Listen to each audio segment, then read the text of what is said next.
Hey guys, Rob here, and today's video is going to be a series of videos because this is the time of the year where people that are getting their tax return are going to go start buying the things that they couldn't get prior to last year, so, of course, one of the things that people do go for nowadays is a new smartphone. And so I thought I'd do a series of videos to kind of help people out when deciding on what type of smartphone they want to get, etc. So today we're going to be taking a look at the non-removable battery type smartphones versus removable battery smartphones. What are some of the pros and cons? Because that's one question I get a lot when I'm out and about in public from people that I talk with, conversate with at Best Buy, Radio Shack. I'm a nerd. I hang out in those spots and I talk with people. And so let's go with removable battery type phones. Okay, some of the pros is that one, you can remove the battery. So if you have any issues, the phone freezes or whatever, you can easily do a battery pull, pop it back in, turn the phone on, and see if that fixes any issues or glitches you're having. Also, if your phone, on heavy, like you use your phone a lot, so it gets a lot of heavy use going. You can easily go on eBay or Amazon and buy extra batteries for your device and carry, charge them up at night.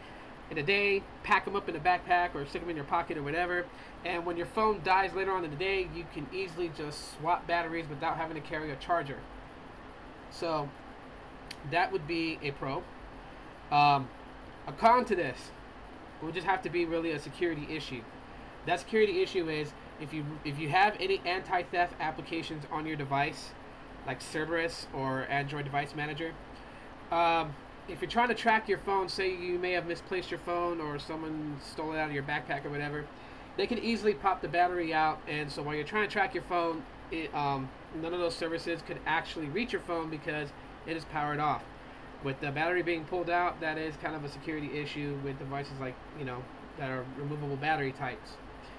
But, I mean, if you're pretty good with your device, it stays in your pocket all the time, or, it's in your hands all the time, you don't really give anyone a chance to actually snatch that phone away from you, then yeah, you shouldn't really have much of a problem with it.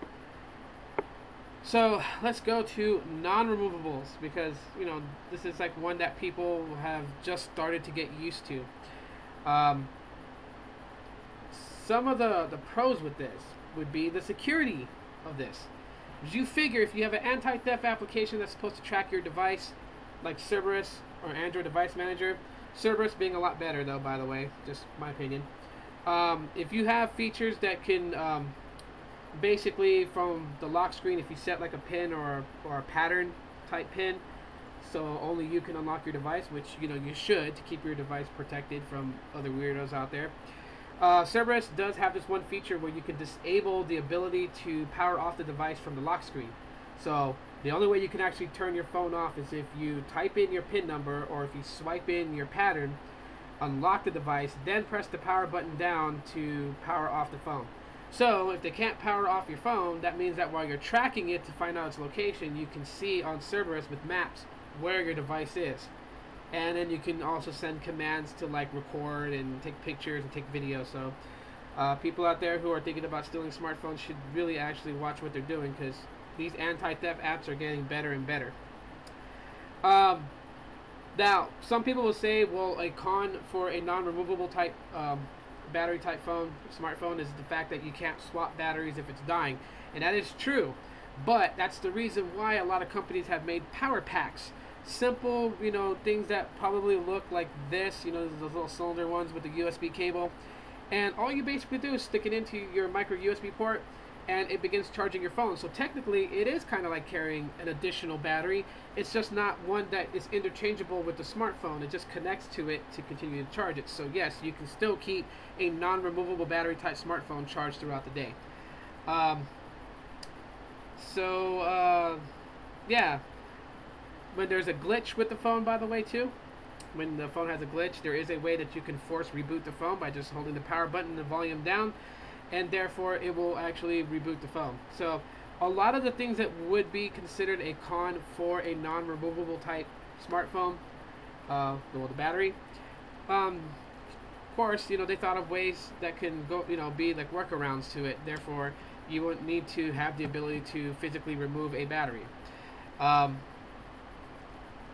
so yeah, some of the cons that I can say for non-removables, this is just one that comes to my mind, is while with removable batteries, you can go to websites like Zero Lemon and get bigger batteries. Like you can get a 6,400 milliamp hour battery, or even a 10,000 milliamp hour battery, and it comes with like an extra case for your smartphone, because the battery, of course, is going to be a lot bigger, so it'll make your phone thicker. But you can always change the battery size for removables. You can't do that with non-removables because there's no battery to remove out of it. So if you have, like, say, a 3,200 milliamp hour battery, that's what you got. You can't really upgrade the battery to a 10,000 milliamp. You can carry one of those power packs, but I don't think people like to have this big old dangling brick from their, not, you know, their smartphones such as this one hanging on the phone call or whatever, you know. So but that would be a con, is that you can't upgrade the battery size. So that's pretty much it for this video, guys. Some of the things that I could think of that were pros and cons for either removable or non-removable battery smartphones. So yeah, but if you guys have any that I didn't mention that you guys want to add on to this video, please do so in the comment section of this video. I would really love to read your guys' pros and cons about removables and non-removables. That's starting to become a tongue twister. And if you guys enjoyed this video, go ahead and give me a thumbs up. And please do subscribe if you had not subscribed. And for those who did, thank you so much for doing so. I appreciate that. And more videos like this to come throughout the rest of this month of February.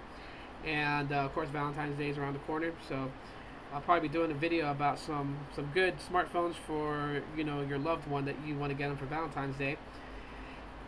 And yeah, that's pretty much it, guys. So thanks for watching this video. I'll see you guys next time with another one.